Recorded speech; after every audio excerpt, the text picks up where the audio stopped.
Bakit nagpalit ng liderato sa Senado? May I be allowed to humbly move to declare all seats vacant, Mr. President?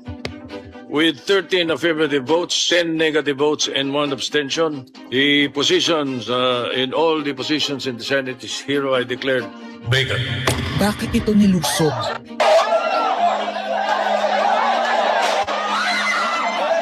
Bakit patuloy ang pananakot? Talagang garabalan, obvious na obvious, iniisa-isa ang majority.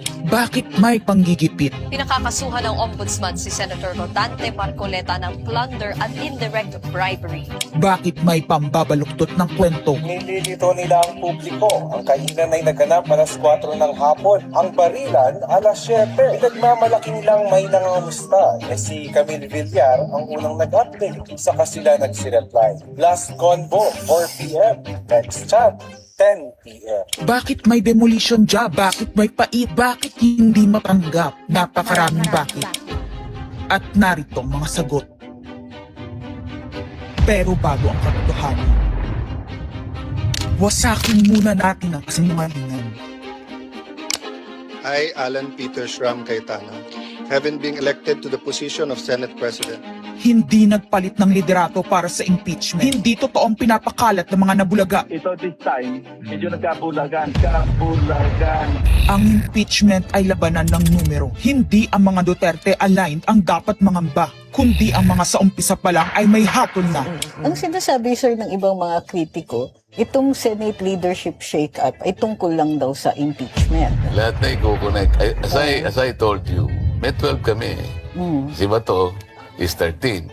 So kahit nawala naman siya, ang pinag-uusapan dito is whether or not you will be able to get 16 votes. Hindi siya ang pagmumulan ng 16 votes. Wala siya doon eh.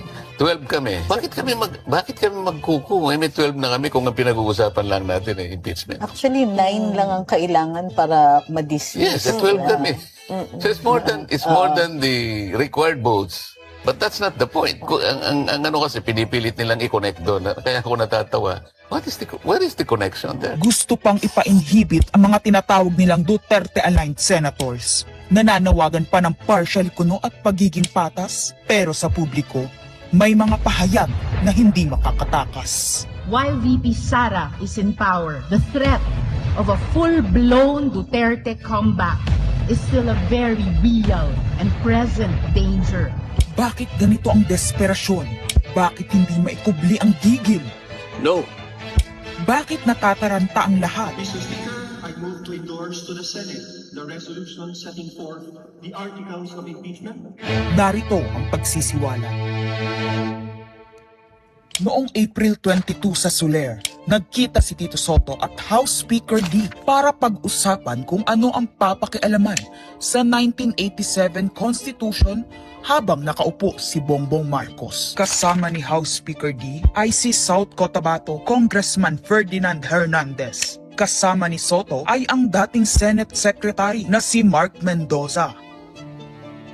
CONAS ang gusto nilang mode ng charter change. Muling isinusulong sa Kamara ang charter change o pag-amyenda sa konstitusyon sa pamamagitan ng Constitutional Convention. Is something big brewing inside the government to claims of a possible no election scenario. Ang pag-aamyenda ng konstitusyon sa pamamagitan ng Constituent Assembly. At para makakuha ng suporta sa Senado at sa Kongreso, ito dapat ang mga nilalaman. Dapat ma-extend ang termino ng mga senador at congressmen na mawawala na sa pwesto by 2028. Ang eleksyon sa bawat senador ay magiging by region. Nagdiskusyon sila kung 2 o 3 senador per region. Kinompute nila kung mayroong 18 regions, nasa 36 o 54 ang magiging senador. Lumutang din ang usapang para hindi makaporma si Inday Sara sa 2028, gawing 50 years old ang edad ng pwedeng tumakbo. Pero nagpanukala rin si Soto na pwedeng gawing 35 years old para kay Vico Soto.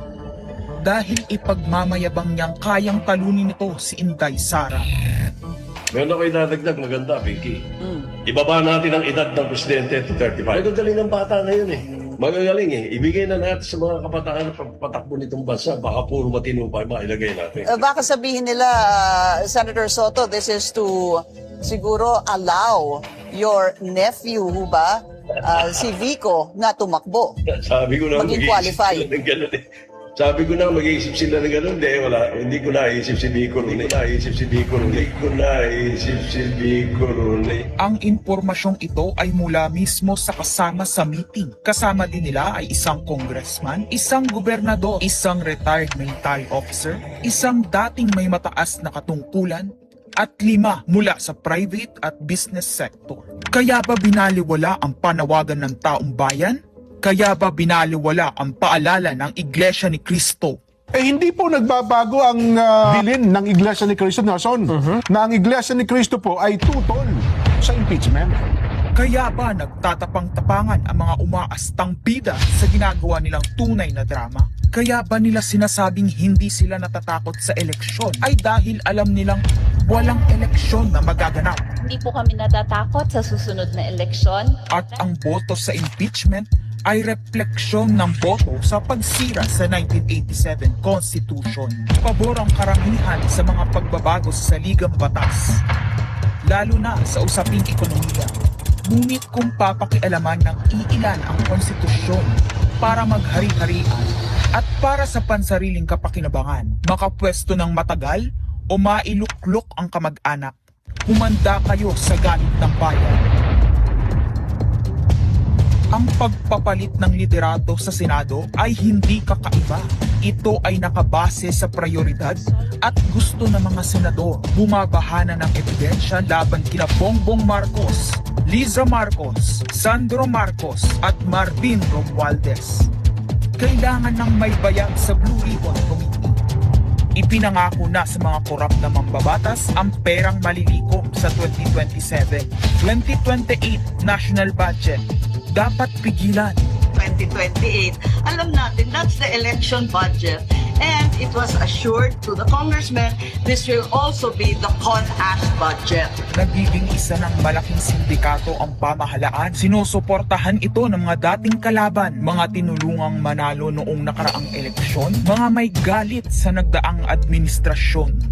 Lahat sila kasama ng pinakamalaking troll farms at ilang bahagi ng mainstream media ay pinagagana ng 2 bagay. Pera galing sa korupsyon, galit sa mga Duterte. Mahalaga ang liderato ng Senado para sa mga korap at nakasandal sa mga buwaya ng kapangyarihan.